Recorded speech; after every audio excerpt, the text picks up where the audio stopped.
this is such a bizarre thing because modern secularized people will have this idea that they want to be anti-Christian and that they spit on the Middle Ages and age of faith, all this stuff is stupid. They don't realize that the entire fabric of Western civilization is built on Christian ideas. I've got a very generalized blue sky first question, which is, how do personal worldviews affect how we interact with the world, how we interact with reality? I mean, how do they not, right? That's what a worldview is how do you think about the world? It's not what sort of beliefs comfort me, or what would I like the world to be like, or what can I believe so that I can stop having anxiety and go back to watching Netflix. It's a worldview is the most serious thing that you have. It's the most important view that you can possibly take, because it informs everything about, not just about the grand cosmic moral questions, but all the way down to how do I even think about basics like physical reality or medicine or anything. So in the text, I say, religion is not a consumer choice. It's the answer to the question, what is ultimate reality? And I got to push back right at the beginning here, because you said a worldview isn't, whatever I like in order to make me feel better. However, I think you'll agree with this. There's a lot of people with the worldview that, well, I want my worldview to make me feel good about whatever I'm doing so I can go back to watching Netflix, right? And I think you also mentioned this in the book, that you can't be neutral in your worldview. And there's this massive, massive attempt, I would argue, in the secular world to claim that, hey, we're being neutral. Is there a religious assumption in someone attempting to say, hey, I'm being neutral with my worldview? Well, you can't have a neutral worldview because you can't have a view from nowhere, right? The attempt at a neutral worldview assumes something like a God's eye view, actually, weirdly, because your view is from you. Like, how do you look at the world from any other view than from your worldview? Which is why a lot of people last century concluded that everything was subjective, but that's another topic. I love that conversation too. Yeah, we'll get to it. Yeah. But you can't have a view from nowhere. You always have to have a view from somewhere, and that's not a problem. That's not a problem at all. But the attempt at neutrality is really this kind of subversive attempt at being right before the argument even starts. Would you say it's manipulative? Intentionally or unintentionally, it's unfair. It's what philosophers call baking the question, where you assume the conclusion as one of your premises. And this is what secularism does. It says, look, there's only the physical world. We can only prove the physical world, and that's the only empiricism. What it's called is the only valid way to know truth. So where is the man in the sky with the beard? Neil deGrasse Tyson was asked. I saw some stupid clip where the interviewer asked him, why don't you believe in God? He's like, well, we've been exploring outer space for about however long, and we haven't run into the man in the sky with the beard. And I was like, you don't even know what we're talking about, dude. I looked in my closet and I didn't find him. So right. Where's God? I can't see him. It's like what all of that is based on is this assumption that the only valid knowledge is a certain type of materialist, empirical, etc. Right? So to say that that's somehow neutral is actually to assume a worldview into your methodology, and everybody does this. It's normal, of course. And so, could you define secularism in terms of the way you have it in the book and for this conversation? With the proviso that it's a complicated term in the sense that it has had many uses over the last 2,000 years, whatever. But what I mean by it in the text, and what I mean by it for the conversation about worldview and culture and Christianity, is the idea that you can run society without reference to any religious view of the world. You can have a religiously neutral view of the world. And so the type of government that comes out in the 20th century, you know, Horrible. from modernity, well, Yeah. from it doesn't come out fully in the 20th century, but the 20th century is like it starts with the Reformation, the Enlightenment, all this stuff. But by the time we get to the 20th century, it's on full display in something like the Soviet Union, which is the secular nation state. And ours is too, North America, secular nation states everywhere in the West. And what that means is we're going to build a state, we're going to try to run society without any reference to what we perceive to be religious claims. And there are many problems with this. First of all, it doesn't work. But second of all, like it's an unfair playing with these definitions because you think, well, what's religion? And you have to define that. And that you can just define that as any of the things you don't like, just like the Hmm. new atheists do, like Sam Harris and all these guys are like, okay, well, that's all the things we don't like. And all these other things, just like regular meditation and neutral spirituality, well, that's not religious, that's just spiritual or something, right? So these definitions don't even they're whatever you want them to be. And so in the text, I say, listen, let's not use the word religion exactly. Let's call it what it is, a worldview. Everything is a worldview. Sovietism is a worldview. Liberal democracy is a worldview. Atheism is a worldview. And Christianity is a worldview. So secularism is sort of this project of running society on paper without reference to the religious, but in actuality with a very, very specific and clear worldview that it's just disguised under the auspices of being neutral. Hmm. It's interesting you brought up the Soviet Union and how this stuff started these ideas started baking in like the mid 19th century and really came out on full display in the 20th century. And one of the things as I've been myself on my own journey exploring these ideas have really appreciated, and I think you really made this point clear in one of the presentations you did on your YouTube channel. Can you say something to the effect of how even in our supposed secular worldview, how many traditional Christian assumptions are just taken for granted? Oh yeah, all of them. So many. So this is such a bizarre thing because modern secularized people will have this idea that they want to be anti-Christian and that they're pardon me, they spit on the Middle Ages and oh, age of faith, all this stuff is stupid. Uh, they don't realize that the entire fabric of Western civilization is built on Christian ideas. And what I mean by that is these are ideas that not only did not, but I would argue could not have existed in the pagan world prior to Christianity. So let's give some examples. One is the concept of human rights that we so cherish and everyone's beating the drum about all of the time and trying to reappropriate for whatever agendas they have. This concept is not like human rights is not really a Christian concept because rights are just kind of artificial. They're very clearly constructs. But where does that idea come from? It comes from this idea that everyone has inherent human dignity. Now, why on earth would you believe that? If we went and asked a pagan Roman that, he wouldn't have disagreed with us so much as he would have found us ridiculous or insane. It's obviously a What are joke you talking because about? He's a slave. Yeah. not only that, but it was obvious to them that certain sorts of people were just worse at everything. They were dumber, they were weaker, they were less courageous, they were cowardly, and certain entire races were that way to the Romans. So the Romans encounter people group and they're like, "Oh, that's clearly a slave race. Look at them." There's no Yeah. argument there. And this is for anyone who's offended by that. Like, I really want you to think about how there's no reason to think that anyone has inherent human dignity. Where on earth would that idea come from? Some people are just weak and useless.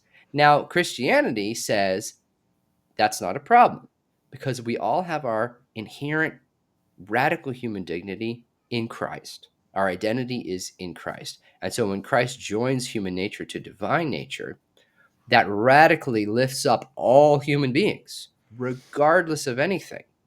That's why St. Paul says there's neither Jew nor Greek, male nor female, slave nor free, but all are one in Christ Jesus. That's one of the most radical things that I think was said in among many other radical things, by the early church, because it turned pagan culture on its head. They were like, well, what? Of course, some cultures are better than others, and of course, some people are better than others. It makes no sense at all to the pagan mind, which was brutally practical, and they didn't care about human life at all. They just crucified people like eating popcorn. Hmm. It was no reason to, or no reason not to. So human rights, that's a big thing. But also, and this will turn the secular audience on its head, reason, our very specific approach to reason. So think about it like this. If you're a pagan, you live in the pagan world, and you want to go do investigations of all this kind of stuff. Plato, Aristotle, they did all that kind of thing. But as a culture, as a pagan culture, messing with nature is not really your realm. It's the realm of the gods. So think about Icarus flying too close to the sun. There's all these myths in the pagan religious tapestry, where the moral is something like, keep your head down and know your place, mortal. Don't steal fire from the It's what I was gods just thinking of. Yep. and bring it down to man. You don't mess with the cosmic order. You know your place. And we can talk about this if you want later, but I think that the reason that the pagans believed in the gods is that they encountered them.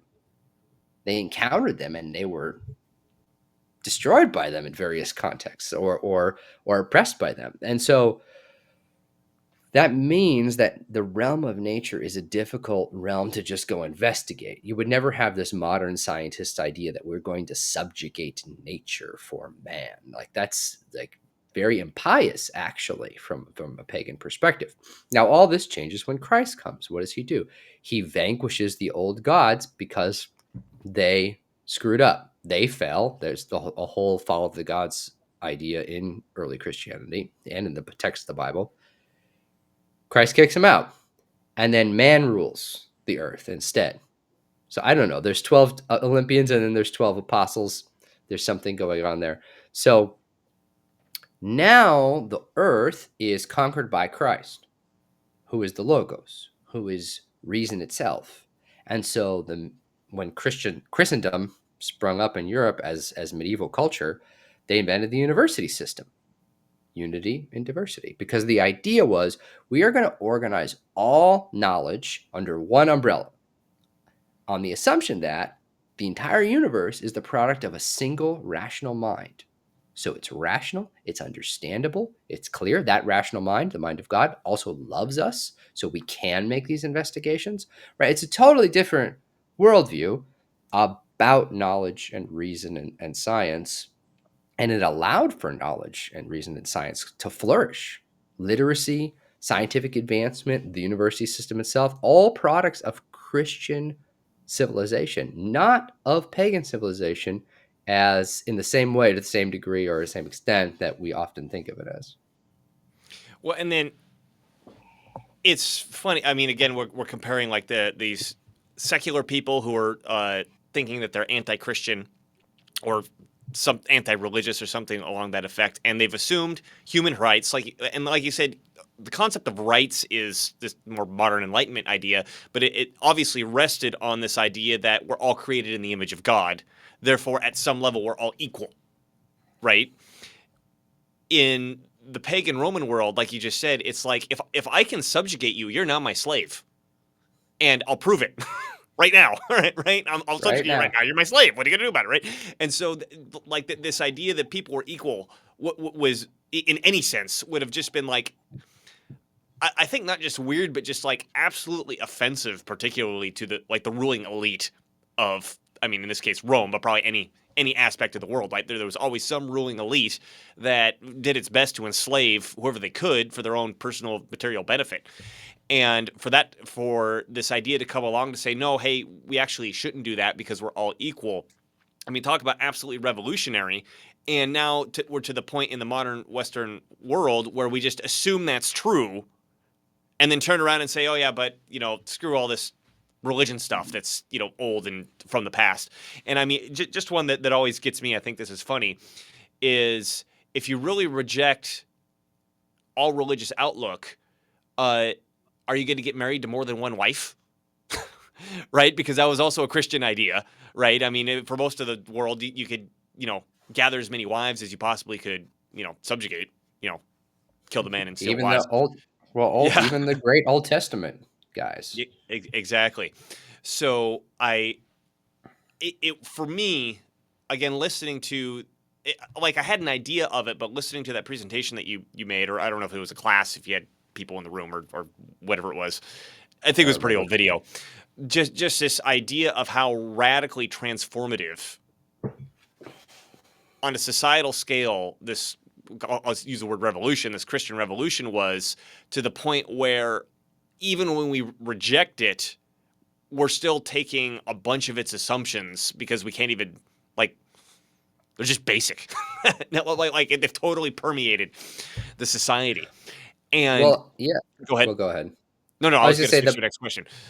Yeah. Well, I was gonna say the more accurate way to, because you're on. Yeah, this is right, but like the more accurate way to say it is that uh, secularism. I think if you were going to categorize it within the sort of genealogy of all worldviews, I would say it's a form of a Christian heresy, meaning it specifically takes Christian core worldview pillars and then removes some of them and adds some other ones, right? It's not a totally different religion like Shintoism or Hinduism or Greek monotheism, whatever. These are very alien worldviews to us, to modern Westerners, and they're compatible with Christianity in that you can missionize to those groups and you can say, here's the part that's true and here's the part that's not.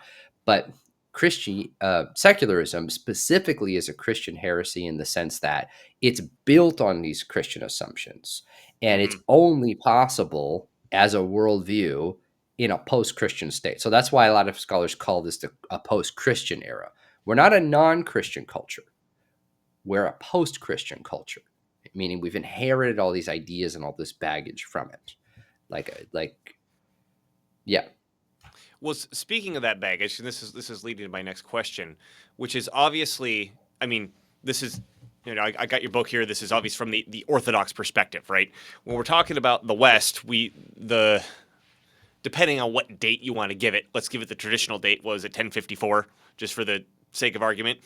It's been split off from that for 1,000 years or so now, and in particular, when we look at North America, we've got this. I mean, the Protestant Reformation happens in Europe, but like everybody flees to North America, where you can basically go out into the woods and no one will bug you because there's so much space.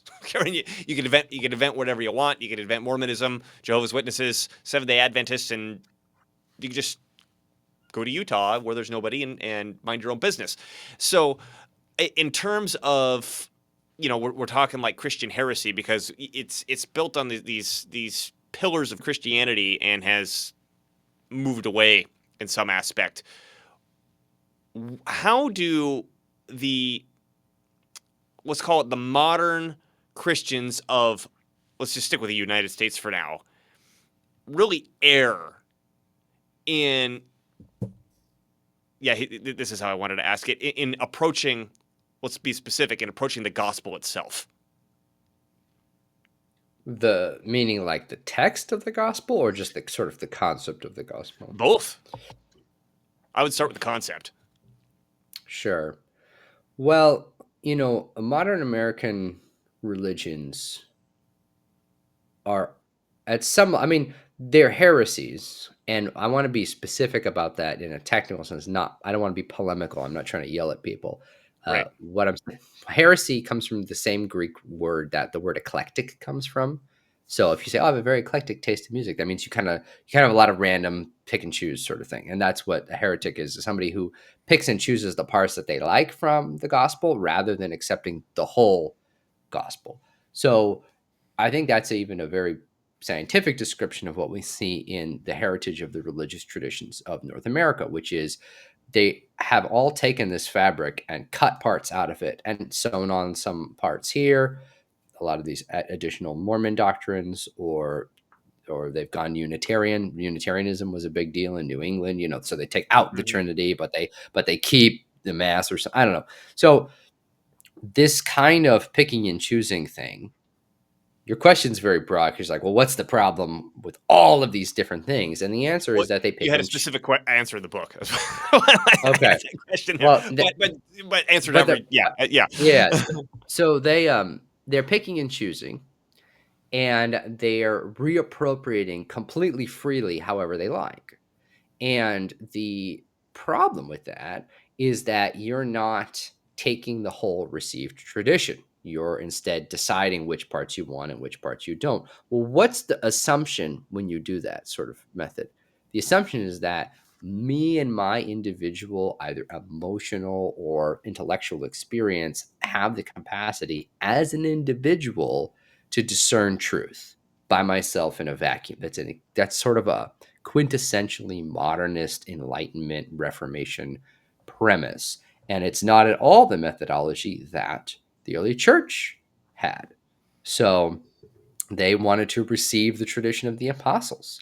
They wanted to take what had been passed to them and faithfully pass it on. Everything was about authority, not in the sense that you're not using your brain, but in the sense that I pass on my grandmother's meatball recipe faithfully, right? It's an act of love and preservation. And it's actually a continual process of me engaging with the past and moving it forward into the future. And that's just a very foreign way of thinking that we have today, because we have this concept of radical individualism, and we think that your opinion is the most important thing, and it's not. Everyone, please like, comment, and subscribe to help us grow this channel. I think we cover a lot of good stuff. We're covering ideas that you're not hearing anywhere else. Economic ideas, historical ideas, systematic politics ideas you're not hearing anywhere else.